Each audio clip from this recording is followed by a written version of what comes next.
बेटा हमने अभी अभी पढ़ा था कि फंडामेंटल फोर्सेस कौन कौन से। अब हम पढ़ेंगे सम कंजर्वेशन लॉज इन फिजिक्स। तो सबसे पहला कौन सा होता है conservation law of conservation of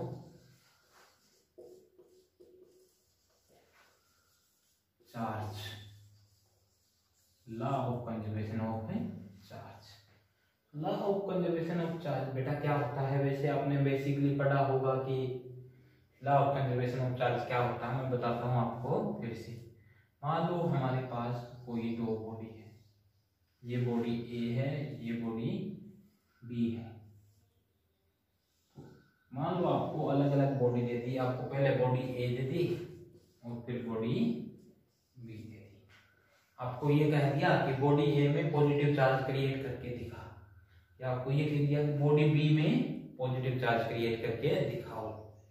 तो ऐसा पॉसिबल कभी नहीं होगा कि आपने चार्ज क्रिएट कर दिया। या आपको कह देंगे कि बॉडी ए पे क्या है, पॉजिटिव चार्ज है, बॉडी बी पे भी पॉजिटिव चार्ज है, अलग अलग दे दी आपको, बॉडी ए दे दी। ये कहे कि बॉडी ए का पॉजिटिव चार्ज क्या कर दो, आप डिस्ट्रॉय कर दो, तो आप डिस्ट्रॉय भी चार्ज को नहीं कर पाओगे। लेकिन अगर आपको ये कहे कि बॉडी ए से बॉडी बी में चार्ज क्या कर दो, ट्रांसफर कर दो, तो ये आप आराम से कर सकते हो। ठीक है, तो ये है law of conservation of charge कि आप चार्ज को ना तो क्रिएट कर सकते, ना ही हम चार्ज को डिस्ट्रॉय कर सकते। हम सिर्फ क्या कर सकते हैं, एक बॉडी से दूसरी बॉडी में ट्रांसफर कर सकते हैं। तो क्या डेफिनेशन लिखोगे इसकी, या क्या स्टेटमेंट लिखोगे? Charge can neither be created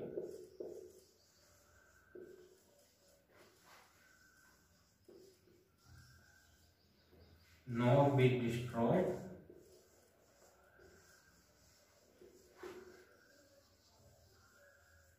but it can be transferred from one body to another body, from one body to another body।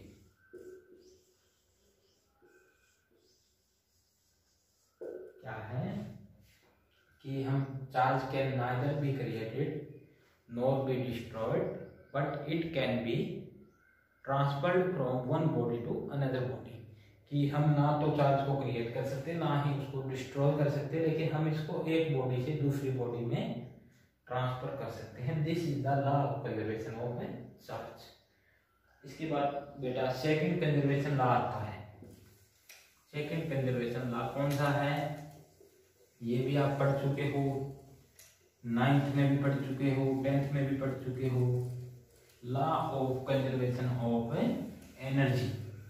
Second law कौन सा है? सेकंड लॉ कौन सा है बेटा?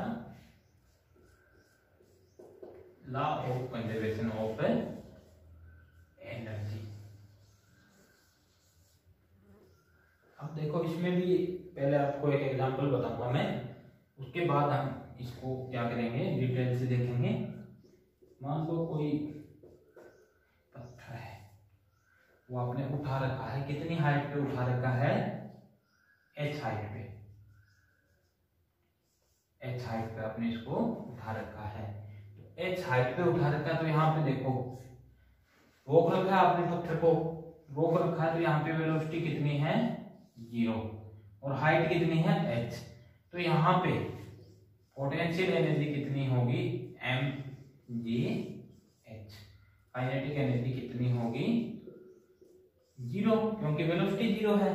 अब आपने क्या किया, इस पत्थर को छोड़ दिया। तो जैसे ही आपने इसको छोड़ा, ये आएगा नीचे की तरफ। नीचे की तरफ आते आते यहाँ पे जब ये पहुंचेगा तो इसकी वेलोसिटी क्या होगी? मैक्सिमम होगी, और हाइट क्या होगी? 0 होगी। अब वेलोसिटी मैक्सिमम है तो काइनेटिक एनर्जी कितनी होगी? Half mv square. और पोटेंशियल एनर्जी कितनी होगी? mgh। h कितना है? 0। तो पोटेंशियल एनर्जी भी क्या होगी, जीरो। तो देखो बेटा, यहाँ पे इसकी एनर्जी थी, कुछ एनर्जी थी, पोटेंशियल एनर्जी कितनी थी, mgh।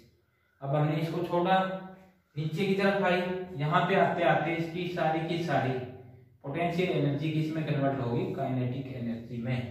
लेकिन ऐसा तो नहीं है कि इसकी टोटल एनर्जी वो थी, वो क्या है, जीरो होगी, ऐसा तो कभी नहीं हुआ। इसका मतलब क्या है, एनर्जी डिस्ट्रॉय नहीं हुई, वो पोटेंशियल एनर्जी से काइनेटिक एनर्जी में कन्वर्ट होगी।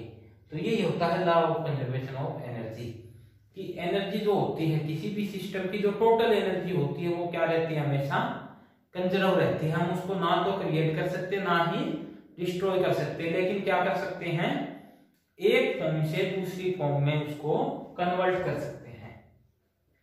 तो यहाँ पे क्या हुआ, इस एग्जांपल में पोटेंशियल एनर्जी जो थी वो काइनेटिक एनर्जी में कन्वर्ट होगी। तो क्या लिखेंगे, energy can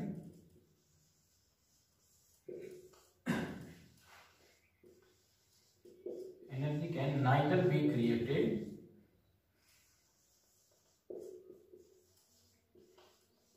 nor be destroyed, but it can be converted from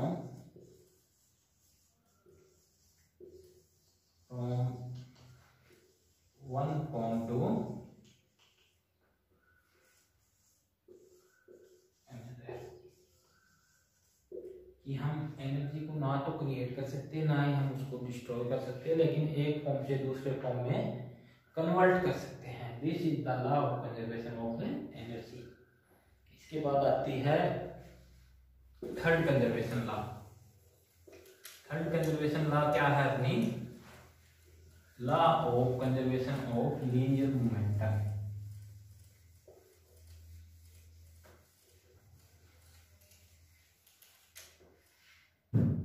third law कौन सी है,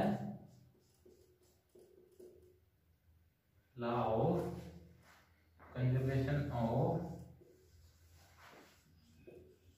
लीनियर मोमेंटम। बेटा 9th क्लास में आप पढ़ चुके हो लीनियर मोमेंटम क्या होता है। कोई m मास की बॉडी है, v वेलोसिटी से जा रही है, m मास की बॉडी है, v वेलोसिटी से जा रही है, तो हम उसका लीनियर मोमेंटम क्या लेते थे, p equal to mass into velocity. p equal to mass into velocity. अब देखो बेटा, हम क्या कर रहे हैं, मास क्या होता है, हमेशा कांस्टेंट होता है, मास कभी भी बॉडी का चेंज नहीं होता। तो वैसे एक्चुअल में मास एनर्जी इक्विवेलेंस आती है कि, लेकिन अभी हमें क्या लेके चलना है कि बॉडी का मास, जो कंडीशन हम पढ़ रहे हैं, हम क्या पढ़ते हैं, बिल्कुल स्मॉल वेलोसिटी पे थिंग्स की स्टडी करते हैं। तो जब रिलेटिविस्टिक फिजिक्स में जाते हैं तो उस टाइम मास चेंज लेना होता है, लेकिन वो अपने सिलेबस में नहीं है, तो इसलिए हमारे पास मास क्या है, कांस्टेंट। तो देखो बेटा, अगर हम इस बॉडी के ऊपर बाहर से कोई फोर्स नहीं लगाते, नेट फोर्स क्या है इसके ऊपर, 0 है, तो इसकी वेलोसिटी चेंज होगी क्या, इसकी वेलोसिटी चेंज नहीं होगी, ना वेलोसिटी कम होगी ना ज्यादा होगी। तो मास भी कांस्टेंट, वेलोसिटी भी कांस्टेंट, तो ये भी क्या रहेगा, कांस्टेंट रहेगा। तो इसका मतलब क्या है, इसका मतलब ये है कि अगर हम किसी बॉडी के ऊपर बाहर से कोई फोर्स नहीं लगाते, मतलब अगर एक्सटर्नल फोर्स 0 है, तो उस बॉडी का लीनियर मोमेंटम जो है वो हमेशा क्या रहेगा, कांस्टेंट रहेगा। तो this is the law of conservation of linear momentum. तो इसकी स्टेटमेंट हम क्या लिखेंगे, if external force applied on a body is 0, then its linear momentum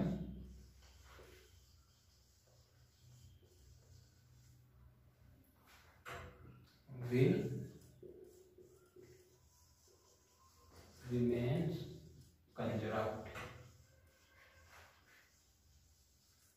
load या फिर कांस्टेंट।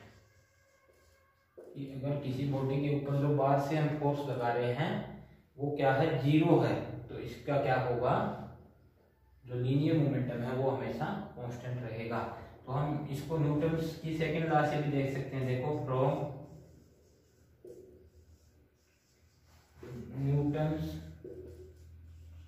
सेकंड लॉ, न्यूटन की सेकंड लॉ क्या होती थी, force is equal to rate of change of linear momentum.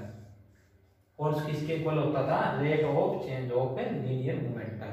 अब फोर्स अगर जीरो है, force क्या है, F is equal to zero, तो dp बाई dt क्या हो जाएगा आपका, dp by dt is equal to zero. तो dp बाई dt क्या है, rate of change of linear momentum, कि टाइम के साथ लीनियर मोमेंटम कितना चेंज हो रहा है, कितना चेंज हो रहा है बेटा, जीरो। जीरो मतलब कुछ भी चेंज नहीं हो रहा, और जिस चीज में कोई चेंज नहीं होता उस चीज को हम क्या मानेंगे, कांस्टेंट। तो इसका मतलब क्या है, P क्या है, कांस्टेंट है। P क्या है बेटा, कांस्टेंट। मतलब क्या है कि if external force applied on a body is zero, it's linear momentum will remain constant. This is the law of conservation of linear momentum. इसके बाद क्या आता है बेटा, देखो फोर्थ कंजर्वेशन लॉ।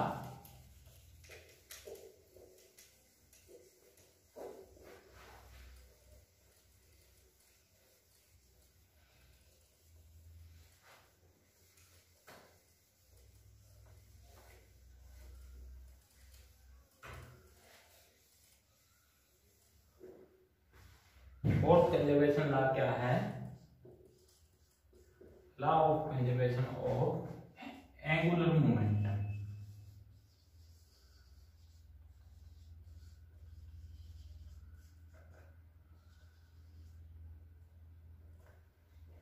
सबसे पहले तो ये देखेंगे एंगुलर मोमेंटम क्या होता है। बेटा आपने देखा होगा, कुछ बच्चे होते हैं वो एक धागा लेते हैं, धागे के आगे एक पत्थर बांधते हैं और उसको ऐसे घुमाते हैं, तो वो जो घूम रहा होता है पत्थर क्या है, इस तरह से घूम रहा होता है, किस वेलोसिटी से, v वेलोसिटी से, और मास कितना है इसका, m।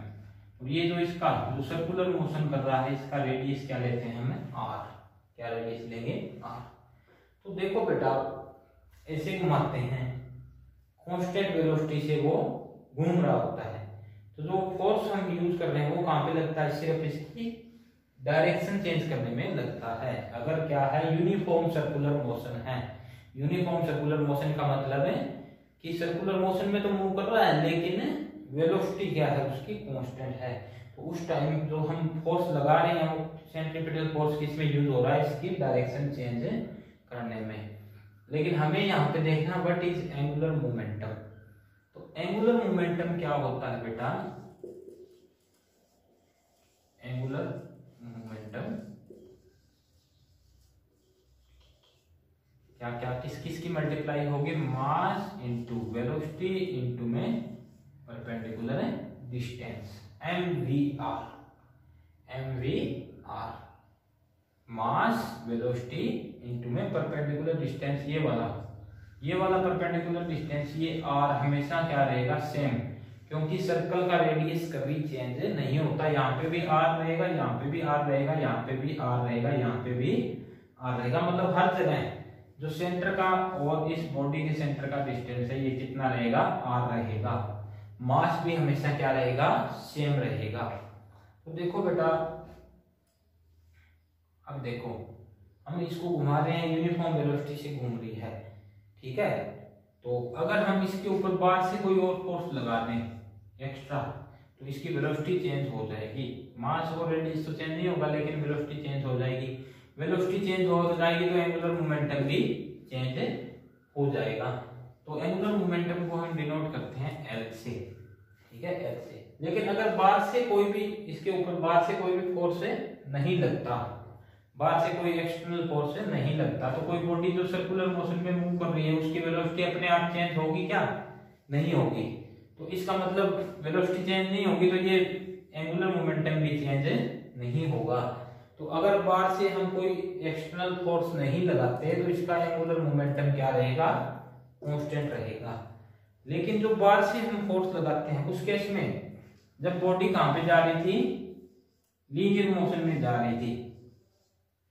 लीनियर मोशन में जा रही थी, उसको हम बाहर से कोई जो लगाते थे, प्रेशर लगाते थे, थ्रस्ट जो पुश या पुल लगाते थे, उसको तो हम बोलते थे क्या? फोर्स बोलते थे। लेकिन अगर बॉडी सर्कुलर मोशन में मूव कर रही होती है या रोटेशनल मोशन में मूव कर रही होती है, उस टाइम जो हम इसके ऊपर फोर्स लगाते हैं, उस टाइम जो फोर्स लगाते हैं तो इसके रोटेशन के लिए या इसके सर्कुलर मोशन के लिए रिस्पॉन्सिबल होता है। उस फोर्स को हम क्या बोलते हैं? टॉर्क बोलते हैं बेटा। क्या बोलते हैं? टॉर्क। और किससे डिनोट करते हैं इसको? इस सिंबल से। ये सिंबल क्या है? ये सिंबल क्या है? टाउ। क्या है ये? टाउ। ठीक है बेटा। तो टो भी बोल सकते हैं, टाउ भी बोल सकते हैं। ठीक है। तो जब हम बाहर से इसके ऊपर कोई टॉर्क नहीं लगाएंगे, जब तक बाहर से इसके ऊपर कोई टॉर्क नहीं लगाएंगे तो इसका एंगुलर मोमेंटम क्या रहेगा? कांस्टेंट रहेगा। This is the law of conservation of angular momentum. तो क्या लिखोगे? If external torque applied on a body is 0, then its angular momentum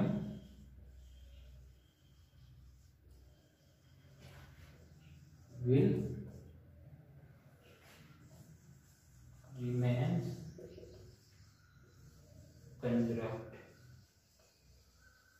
अब देखो बेटा, जैसे हमने देखा था, हमने क्या देखा था? न्यूटन सेकंड लॉ में देखा था हमने, क्या देखा था कि force is equal to rate of change of linear momentum, ये था।